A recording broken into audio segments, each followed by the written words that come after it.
Mohawks, folk rock, bubblegum pop, punk rock, Jimi Hendrix, Led Zeppelin, My Chemical Romance, and Kiss. All these things I mentioned fall under the musical genre what we know today as rock music. You may know the trends, you may know the bands, but what you may not know is where it started from. Who popularized rock music, and how did it come to be integrated into our lifestyle? Tonight I'll take you on a 5-minute tour, hopefully, and tell you about two figureheads which I think had the highest influence on the world of sex, drugs, and rock and roll. First off, let me take you back in history to the 1950s, where there are two types of mainstream music being played in the United States. Here we have the country music played by the white folk, and R&B, or rhythm and blues, played by the blacks and African Americans. Now, when the country musicians decided to incorporate elements from R&B into their music, this created the birth of rock and roll. It was sort of country with a dancing beat to it. It was very popular with the youth, but it was in mainstream because of racial tensions and racial issues. However, there was one man who broke the chains of conservatism, which brings me to my first figurehead of rock and roll, none other than the finger-snapping, toe-tapping, hip-swinging king of rock and roll, Elvis Aaron Presley. Now, the rocker from Tupelo, Mississippi sang in the genre known as rockabilly, which was a mix between country and R&B. It was a hit with a large audience, and his songs began to reach the top of country charts.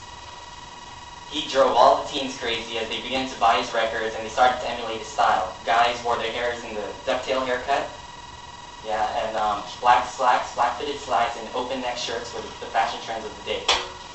It was almost as if his recordings, his dance moves, his attitude, and clothing came to be seen as embodiments of rock and roll itself. Rolling Stone magazine argued that in 2004 that That's All Right Mama, his first album in 1954, was supposedly the first rock and roll record ever. Rolling Stone magazine also said that, quote, it was Elvis who made rock and roll the international language of pop, end quote. A PBS documentary once noted Elvis for being, quote, an American music giant of the 20th century who single-handedly changed the course of music and culture in the mid-1950s, end quote. Even today, ladies and gentlemen, Elvis still has a strong influence over American society. We still see Elvis impersonators, we see a lot of music still being influenced by the rockabilly genre.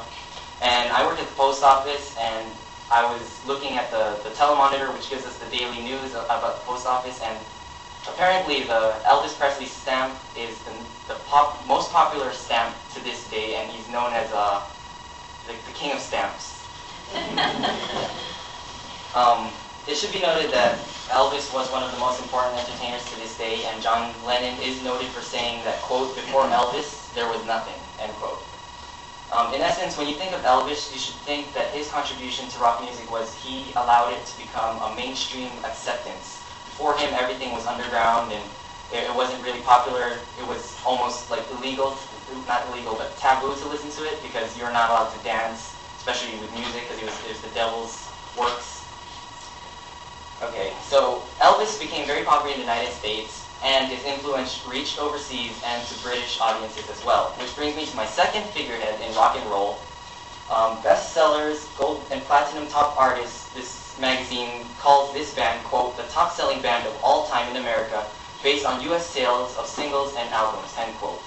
This band, ladies and gentlemen, beat all American bands here during this time. In fact, they should have been called the Beatles, but they weren't. They were called the Beatles.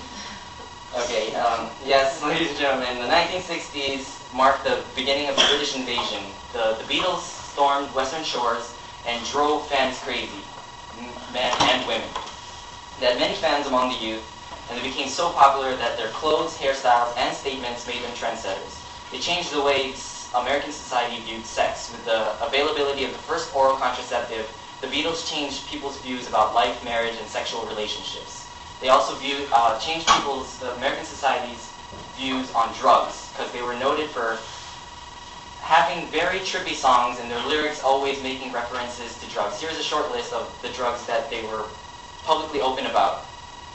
They have Preludin, cannabis, which is weed, and LSD. In a 1970 interview with Rolling Stone, John Lennon was quoted saying that, quote, I must have taken LSD at least 100 times, end quote.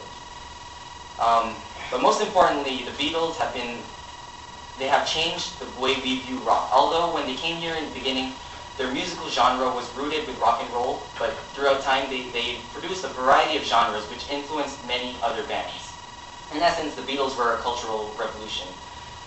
So in conclusion, when we're thinking about rock music, we should look back to its roots and know that Elvis was the one, although rock had existed, rock and roll, it was a part of the subculture. He was the one who allowed it to become a mainstream acceptance. He became the international influence for rock music. And the Beatles are the cultural revolution. They changed the whole vision of sex, drugs, and rock and roll lifestyle. There are many other influences to rock and roll, like Bob Dylan, Jimi Hendrix. I could name tons more, but you gotta remember that these two figureheads, even though, not a lot of people know them, without the spark that the Elvis and the Beatles ignited, I don't think rock and roll would have become what it is today. So when you're thinking of rock, just rock on and rock hard.